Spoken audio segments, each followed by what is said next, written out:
Introducing first from Santa Fe, New Mexico, 291 pounds, the international wrestling star, Bruiser Brody.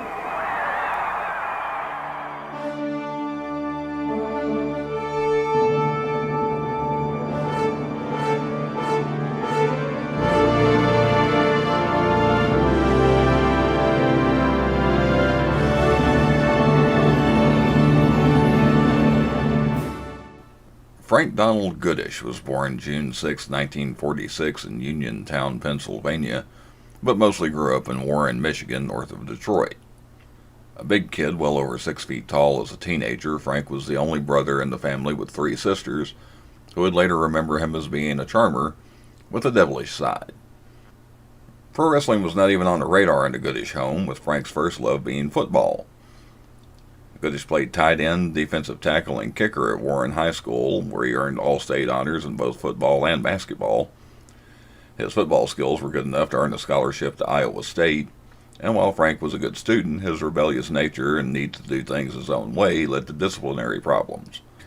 After just 1 year at Iowa State, Frank briefly transferred to Wayne State back home in Michigan before going all the way to West Texas State and the small town of Canyon near Amarillo. West Texas State, now known as West Texas A&M University, inadvertently became a breeding ground for pro wrestlers.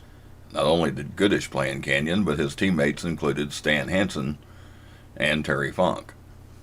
Mercury Morris was also a teammate of Goodish, but he never made it in pro wrestling.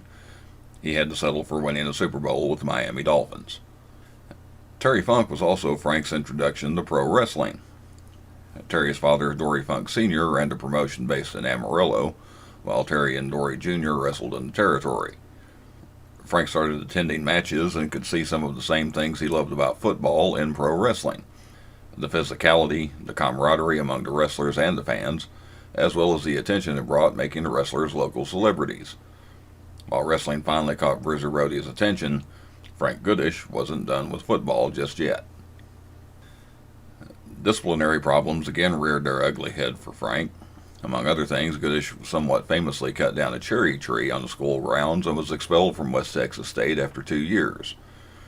While his college career was over, it didn't mean his dream of playing professional football had died. Goodish moved on to San Antonio in 1968 and played 1 season with the minor league San Antonio Toros of the Texas Football League, also landing a job in the sports department for the San Antonio Express newspaper. The next 2 years were spent playing for various semi-pro teams before Frank got his last best chance to play in the NFL. Leading up to the 1970 season, Goodish got a tryout with the Washington Redskins, getting the chance to impress legendary head coach Vince Lombardi.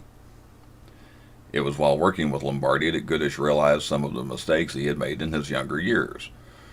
Frank had the talent to do something in football and was just as fast and tough as anyone on the field, but he never allowed himself to learn how to put his skills to proper use. While other players had the fundamentals down, he was almost starting from scratch. Unfortunately, Lombardi passed away from cancer before the season started, and Goodish was cut shortly thereafter. After a stint in the Canadian Football League with the Edmonton Eskimos, the 24-year-old Goodish returned to San Antonio and tried to figure out what he was going to do next. Taking a job on the loading dock, Goodish left football behind, but still worked out and lifted weights obsessively. Standing 6'8" and weighing around 300 pounds, Frank was an impressive physical specimen, which led another obsessive lifter to recommend Goodish try pro wrestling. That other lifter was a man named Joe Bednarski, who pro wrestling fans might know better as Ivan Putski. Working the Texas circuit through Dallas-based promoter Fritz Von Erich, Putski was making good money and thought Goodish would be a good fit. After training with Putski for several weeks, Frank was introduced to Von Erich, who was immediately impressed with Frank's look. Fritz took Goodish under his wing and taught him the basics of pro wrestling with the help of Bob Roop and Bob Orton Jr. Frank was determined to learn from his previous mistakes and develop the fundamentals of pro wrestling, as he was brought along by one of the most famous names in the business. With an angle that has been used a few times since, Goodish made his debut in front of fans on April 22, 1974 in Fort Worth, Texas, as a fan himself. Wearing bib overalls, the towering Goodish confronted the hated Bob Roop and challenged him to a match. Roop accepted, and on April 29, 1974 in Fort Worth, using his real name, Frank Goodish made his pro wrestling debut. Roop would win the match, but Goodish showed enough determination and raw ability the fans got behind him. A rematch was scheduled in Dallas a week later, which Roop also won, but big-time wrestling officials announced Goodish had earned the chance to become a pro wrestler and would begin training. Other wrestlers would be introduced to fans in much the same way, like Big Daddy Bundy and Hillbilly Jim, but those other wrestlers had already been active in pro wrestling in other territories under other names. For Goodish, it truly was his pro wrestling debut, and as close to telling his real story as you could get. Von Erich sent Goodish to the Tri-State Territory, being run by Bill Watts and Leroy McGurk, where Goodish mostly worked in Louisiana. Starting off in opening matches, by July of 1974, Goodish was ready for his first big push, with his first recorded win coming over Jerry Usher at St. Bernard Civic Center in Chalmette, Louisiana on the 4th of July. Fritz Von Erich was known to be very stiff in the ring, rarely pulling his punches, so it's no surprise his student was the same. Goodish's West Texas State teammate Stan Hansen, who had been wrestling in Amarillo in Florida before coming to Tri-State. Goodish and Hansen defeated Johnny Eagle and Terry Latham for the Tri-State Tag Team Championship on October 10, 1974, giving Frank his first championship. Goodish and Hansen held the titles for just under 4 months, dropping the belts briefly to Bob Sweetan and Prince Tapu before regaining them 4 days later. Another 3-month reign was interrupted by Jay Clayton and Ken Mantell for a couple of days, but Goodish and Hansen got the belts for a third time and held them for another 2 months before finally dropping them to Danny Hodge and Jay Clayton. It was a 9-month run that not only established Goodish and Hansen as a dominant tag team, but both of them as stars in the Tri-State Territory. Adding to Von Erich's training, Goodish received teaching from varied sources such as Grizzly Smith, Buck Robley, and Danny Hodge while in Tri-State. Robley also taught Frank a little about the business side of wrestling and how to handle finances while on the road. At the time, not many wrestlers stayed in one territory for too long. Goodish and Hansen went their separate ways for the time being. Hansen headed to Japan, while Goodish returned to familiar ground in the Funk's Amarillo-based Western States Wrestling. Frank's run in Western States was a fairly short one, but very active. Adding the nickname The Hammer, Frank's first match in Western States would also be the first time he and Terry Funk were in the ring against each other, as heel Goodish tagged with Killer Tim Brooks against Funk and Ricky Romero. For more than a decade that followed, Goodish and Funk would have wild, violent matches in various promotions. The two men loved the physicality of pro wrestling and sometimes got a little crazy. Brody and Funk left buckets of blood on the mat, and any fans who doubted the legitimacy of pro wrestling silent.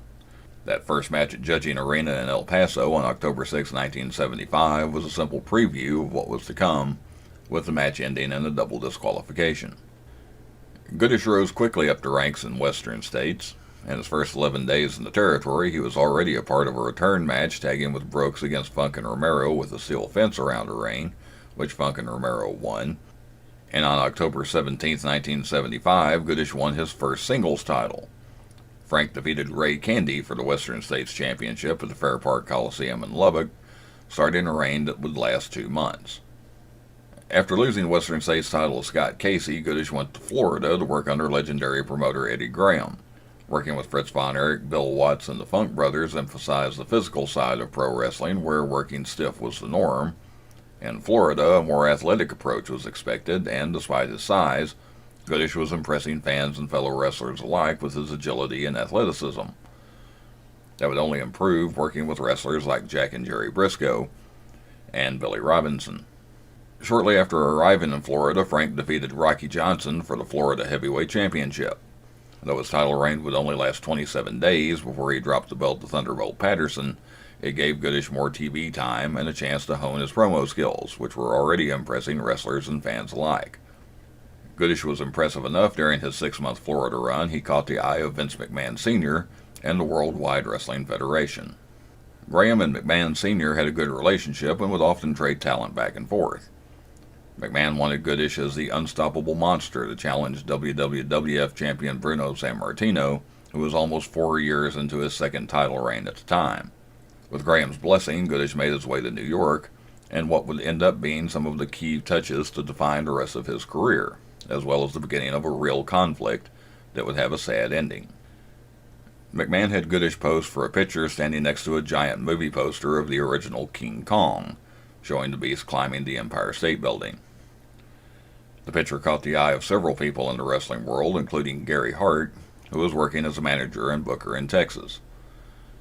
McMahon also brought Goodish in with a new name that he would use the rest of his career, Bruiser Brody. The newly dubbed Bruiser Brody was set up for a standard push with the Grand Wizard as his manager, squashing a series of enhancement talent on television and told not to sell anything for anybody until he was in the ring with Bruno. This would establish Brody as an unstoppable monster, plowing through everything in his way. Most of the enhancement talent Brody disposed of over several weeks have long been forgotten, but it did include a young lower mid-card wrestler named Kevin Sullivan, as well as a wrestler named Jose Gonzalez. Gonzalez came to New York about a month before Brody, and in his early matches in the WWF was also defeating a lot of enhancement talent. This gave the Puerto Rican wrestler the impression that he, too, was being set up for a push, and even convinced himself he was going to be the next Pedro Morales. When he was put in a match with Brody, Gonzalez was expecting to be made to look good even if he didn't win. Each time the two would meet, Brody gave Gonzalez nothing and pounded him unmercifully, getting a little stiffer with his blows when Gonzalez took issue with how the match was going. Before one televised match, Gonzalez went to McMahon's assistant Gorilla Monsoon and complained about the way Brody had been working overly stiff. In an attempt to calm things down, Monsoon told the two to have a 50-50 match, with each getting in some decent offense. When the bell rang, Brody went about the match as usual and manhandled Gonzalez. It was something Brody likely had all but forgotten by the time he stepped in the ring for his next match, but something Gonzalez couldn't let go. After building things up for 2 months, Bruiser finally stepped into the ring with Bruno Sammartino one-on-one on September 4, 1976 in Madison Square Garden. As instructed by McMahon, Bruiser started to sell for the champion, who Brody would later describe as strong as a bear. After seeing Brody demolish every opponent for weeks, the fans were whipped into a frenzy, seeing their hero be the first to actually hurt the big Bruiser, and they wanted to see more. Sammartino won that first match by disqualification, setting things up for a series of championship matches over the next 5 months. A Texas death match between Brody and Sammartino reportedly drew almost 20,000 fans to Madison Square Garden. Sammartino would always leave with the belt, either by Bruno winning or because of a double disqualification. It was a great run for Brody, who was also reunited briefly with his old tag team partner Stan Hansen, and even faced off against Ivan Putski, the man who helped get him into wrestling. After Brody's final match against Bruno in Philadelphia, it was time to move on again, thanks to a call from Fritz von Erich. After seeing the picture of Brody with the King Kong poster, Gary Hart had kept a close eye on Bruiser. Hart and von Erich were eager to get the blossoming talent back to Dallas, and Brody seemed just as eager to return where it all started for him. Brody and Hart immediately clicked with one another both professionally and personally, and Brody also became very close to the von Erich family. Kevin von Erich would later say Brody was like a big brother, and Fritz treated him like another son. Kevin also credited Brody with helping both he and David, who were both still very new in 1977, when it came to working in front of big crowds. They would be nervous, but with Brody there, everything was easier. In the ring and in front of fans, Brody was part of Gary Hart's stable, which immediately made him a bitter rival of Fritz, as Hart and von Erich had been feuding for years. At the center of the rivalry, even more than Brody's association with Hart, was the American Heavyweight Championship, the top singles championship in the Dallas territory. On January 3, 1977, Fritz would lose the American Championship to Brody to start a title reign that lasted more than 200 days, with the exception of a one-day title change when Fritz got the belt back in April. Not only dropping the belt to Brody twice, but to keep the American Championship on him through more than half the year was a testament to how highly Fritz thought of Brody. Bruiser not only defended the American Championship against challengers like Jose Lothario and Lord Alfred Hayes, but he added another championship as well. Brody had a brief run as one half of the Texas Tag Team Champions with Mike York, and another short run as the Texas Brass Knucks Champion. Brody also had 2 matches for the NWA World Heavyweight Championship against Harley Race, with Race winning a match in Fort Worth, and the two battling to a draw in Dallas. While fans saw Brody battling the Von Erichs in the ring, behind the scenes, Brody was furthering his education of the business side of pro wrestling and the television production. Brody would pick Hart's brain about how to book, and even talk the famed manager out of an old copy of a National Wrestling Alliance directory full of contact numbers. Brody wanted the freedom to seek out work for himself in wrestling rather than wait on bookers to contact him. Brody famously didn't trust promoters, with Fritz von Erich being one of the few exceptions to the rule. Brody also didn't want to stay in Texas full time, even though Dallas was a base that allowed a lot of opportunities, traveling to places like Houston or popping over to Tri-State for a match or two. There was a whole pro wrestling world out there with plenty of chances to make money. After losing the American Championship to John Studd in a loser leaves Texas match, Brody made his first international trip with a 9-month run in Australia and New Zealand. During his time there, Brody's matches were almost secondary to how the rest of his career and life were molded from the trip. Brody became closer to two wrestlers he was already familiar with, King Curtis Iaukea and Maniac Mark Lewin. Both Iaukea and Lewin had found a lot of success outside the United States, and both, like Brody, were very strong-willed and independent-minded. Brody was particularly drawn to Curtis, who strengthened Brody's belief in himself, as well as teaching him the benefits of bleeding during matches. Not just getting color, but when to bleed for the best impact on the crowd during a match. Outside the ring, Brody would change everything in his life not related to wrestling. A young lady working at the hotel where the wrestler stayed in Sydney caught his eye. Despite the hotel's policy that she was not allowed to fraternize with the guests, Brody convinced her to meet a group of wrestlers at a nearby tavern. That young lady was named Barbara, and would eventually become his wife. Proving that in pro wrestling nothing is forever, Brody returned to Dallas by May of 1978 and immediately started feuding again with the Von Erichs. Brody would also appear in Houston, Tri-State, Central States Wrestling based in Kansas City, and St. Louis, where he appeared as King Kong Brody with deference to Dick the Bruiser, who appeared there regularly. But it was the Dallas territory where he spent most of his time and made most of his money. Still part of Gary Hart's stable, Brody quickly won the Texas Heavyweight Championship from Dale Valentine, who would later be known as Buddy Roberts. That title reign lasted over 100 days and came to an end with a loss to David Von Erich. Brody also had a short run as one half of the Texas Tag Team Champions with the unlikely partner of Gino Hernandez, but they would lose the belts back to Kevin and David Von Erich after 3 weeks. By the end of 1978, Brody had established himself as a top talent in Dallas, St. Louis, and Kansas City, and even made an appearance at the AWA's Super Bowl IV event in Chicago, defeating Pat O'Connor.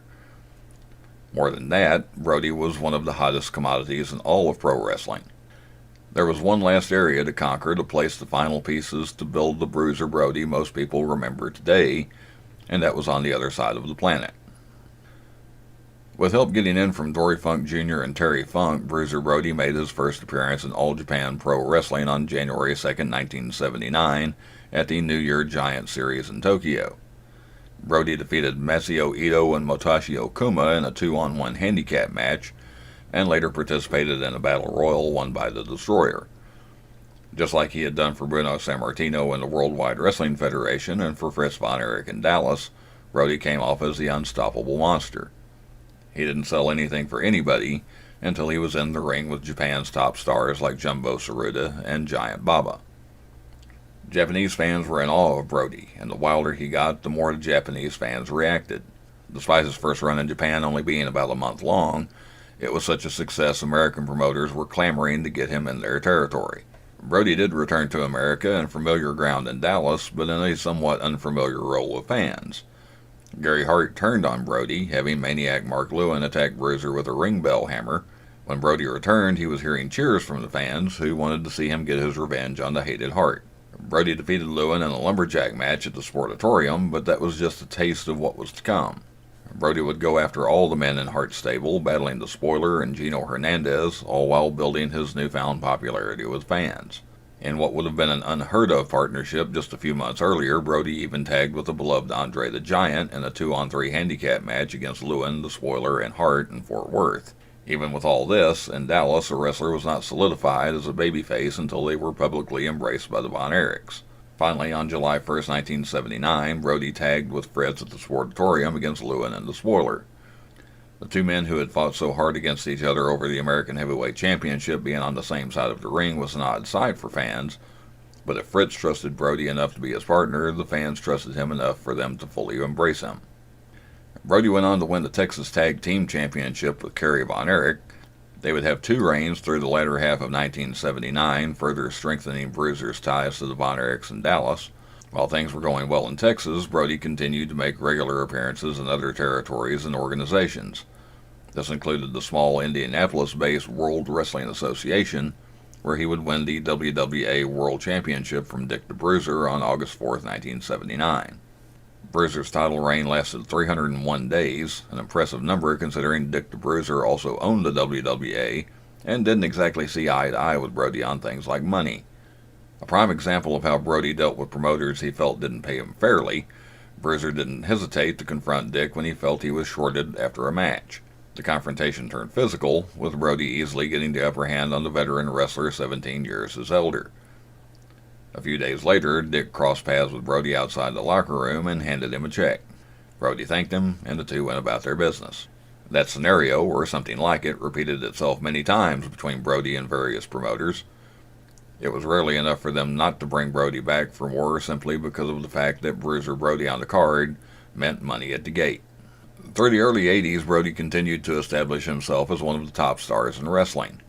His name alone could draw a crowd, and that was no more evident anywhere than in Japan, where Brody had become one of the top-paid stars in the business. Adding to his drawing power, the first of Brody's series of bloodbath matches with Abdullah the Butcher took place on April 10, 1981, in Hiroshima. In those days before the rise of cable television in the U.S., a wrestler could easily move from one promotion to another without most fans knowing exactly what was going on in the other territories. While Bruiser Brody was tagging with the Von Erichs in Dallas, King Kong Brody battled them in St. Louis. Many American fans may have no idea Brody even knew Jimmy Snuka, but in Japan they had a hugely successful run as a tag team. But things were changing. Magazines and newsletters were informing people with stories and pictures from around the world, and shows like Georgia Championship Wrestling on WTBS were reaching wider audiences. Luckily, Brody had built his character to fit perfectly. He was a good guy when he needed to be a good guy, he was a heel when he needed to be a heel. And the wrestling persona really didn't change. He was a mercenary, a gun for hire. While other wrestlers had to start being a little more careful about how they went about going to different territories, Brody could go on with business as usual. After a series of matches against Gary Hart's newest star, the Great Kabuki, in 1981, Brody took a long break from the Dallas territory as he traveled the rest of the world. In Georgia and Mid-Atlantic, he feuded with Blackjack Mulligan and challenged Dusty Rhodes for the NWA World title. In two huge runs in Japan, Brody defeated Dory Funk Jr. for the NWA International Championship, as well as winning the Real World Tag League over Dory Jr. and Terry Funk with Snuka as his partner, and reuniting once again with Stan Hansen. In Houston, Brody tagged with Dick Slater to defeat Gino Hernandez and Tully Blanchard for the Southwest Championship Wrestling Tag titles in a steel cage. In Florida, Brody partnered with John Studd in a feud against Dusty Rhodes and Butch Reed. In June of 1983, Brody returned to Dallas in what was now World Class Championship Wrestling, and the hottest territory in the country. Brody was immediately injected into why the territory was so hot, the feud between the Von Erichs and the Freebirds. On June 17, 1983, at World Class Wrestling Star Wars at Reunion Arena, Brody tagged with Kerry Von Erich to win the American Tag Team Championship from Michael Hayes and Terry Gordy. That led to some great singles matches between Brody and the Freebirds, especially against Gordy, as the two big men lived up to their reputations for tearing the house down. Not one to linger in someone else's feud for long, Brody had his own battles with Kamala the Ugandan Giant, as the unstoppable force met the immovable object. Brody and Kamala clashed for the first time at the Independence Day Star Wars card on July 4, 1983, ending in a double disqualification. The two battled several times over the next 3 years, including lumberjack matches, Falls Count Anywhere matches, and even carried the feud over to matches in Central States Wrestling and Texas All-Star Wrestling in San Antonio. In World Class, most of the matches ended in a double DQ, were sure to bring blood, and neither wrestler came out looking weak or defeated. Brody loved working in World Class, but his strategy to keep moving and make himself a worldwide star was working. As the WWF was starting their national push, Brody was the star the territories needed to give them a boost in attendance. Plus, the money in Japan was just too good. In February 1984, Brody and David Von Erich were set for a tour of Japan as the Von Erichs had become global stars in their own right. On February 10th, 1984, the first day of the tour, David did not come down from his hotel room. Brody, Japanese official Joe Higuchi, and wrestler Jerry Morrow went to David's room to check on him. They found David dead on the bed. A distraught Brody took the painkillers David had and flushed them down the toilet, then threw away the empty bottle. Brody would later say he didn't know why. In a state of shock, he felt he was protecting David and the Von Erich family from ridicule. It was not an unusual thing for wrestlers to have painkillers, and Brody obviously didn't know why David died in the moment. It was just a reaction. For almost 2 years, Brody mostly worked in Japan, jumping over to All Japan's rival New Japan Pro Wrestling, but also had a long run in the AWA. Brody feuded with Crusher Blackwell and challenged Nick Bockwinkel for the AWA World Championship. Vern Gagne's promotion had been floundering after the WWF took most of their top talent, but Brody's drawing power helped the AWA last as long as it did, as they rode that success to a brief resurgence. Brody also had short stints in other territories like Memphis, where he battled Jerry Lawler and the Fabulous Ones. In 1986, Brody again returned to Dallas, now known as the World Class Wrestling Association, after they broke away from the NWA. This time, Brody was not just the talent, but also the booker, duties he would share with noted referee David Manning, as Brody also continued to appear in other promotions. Along with facing off against Hart's men like One Man Gang, Brody continued his long-running feud with Abdullah the Butcher in World Class. The Butcher feud led to a loser leaves town match in a steel cage at the 1986 Christmas Star Wars card at Reunion Arena in Dallas. Hart would manage to slip Abdullah a weapon, leading to Abdullah scoring the win and Brody being forced to leave World Class.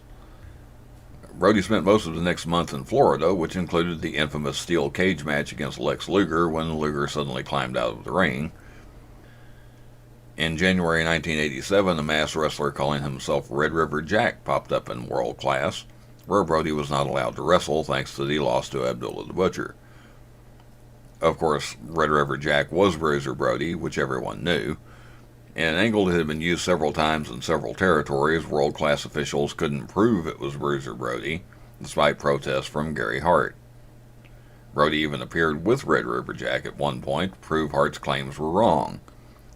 In actuality, it was a wrestler named Rick Davidson wearing the Red River Jack mask when they appeared together.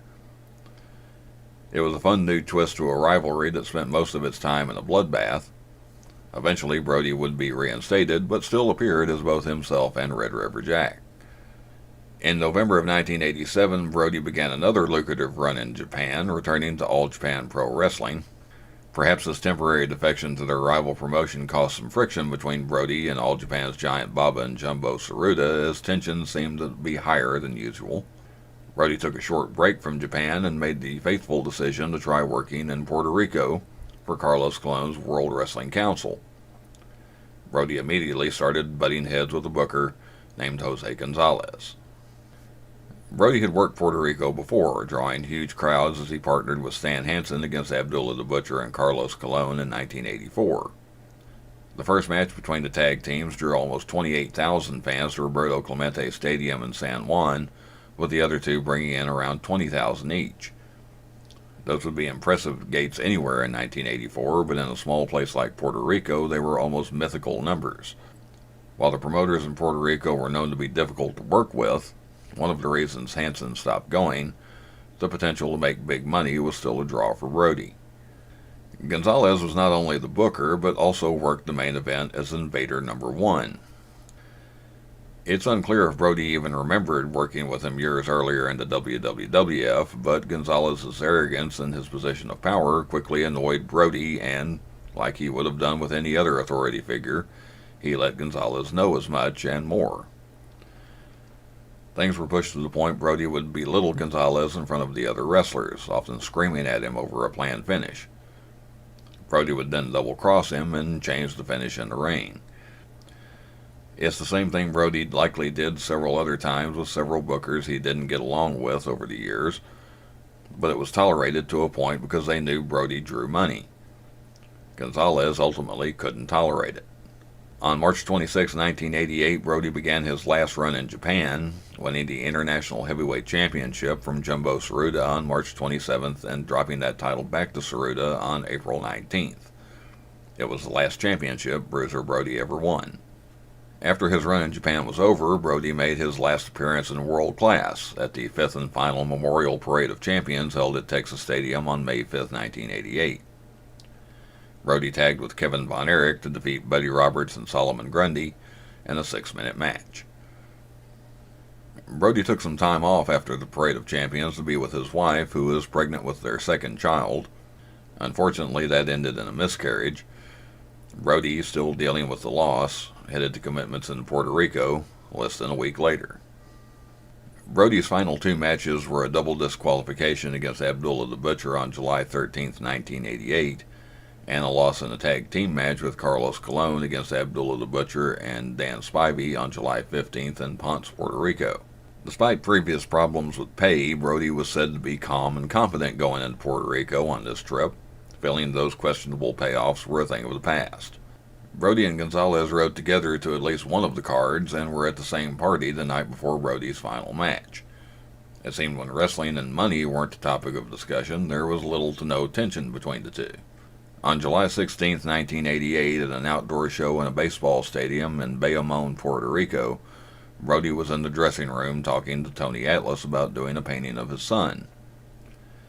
Gonzalez walked by carrying a towel and asked Brody to come and talk to him in the bathroom. It was nothing unusual in wrestling locker rooms, especially when a booker is involved. Accounts from wrestlers who were there are somewhat varied, but all say that there was sounds of a scuffle and a scream of pain coming from the bathroom. Atlas was the first on the scene and saw Brody stumble out of the shower with a shocked look on his face before falling to the floor. Brody was bleeding severely from at least 2 stab wounds.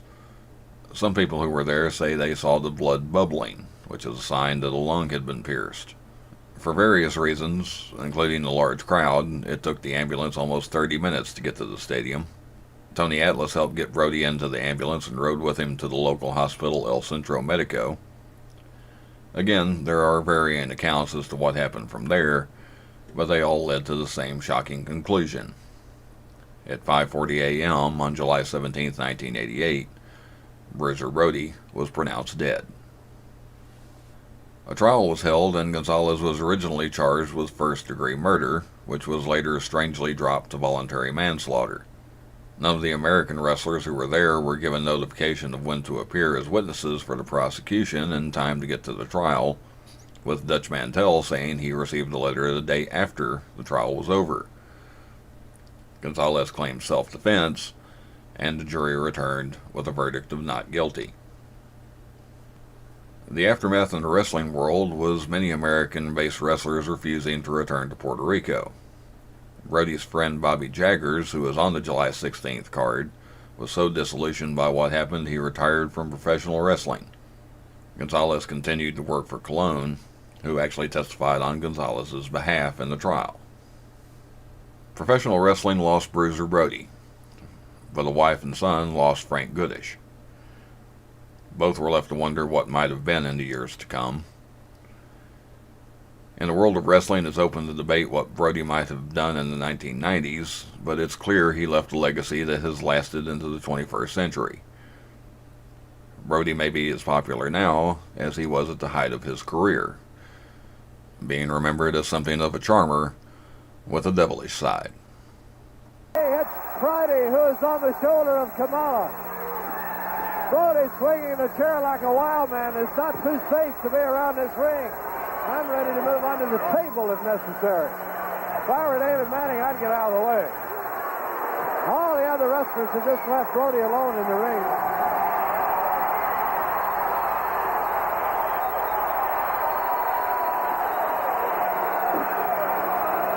Brody with that chair, the crowd on his feet, a wild, scary, and indescribable situation. Let's hear it for Bruiser!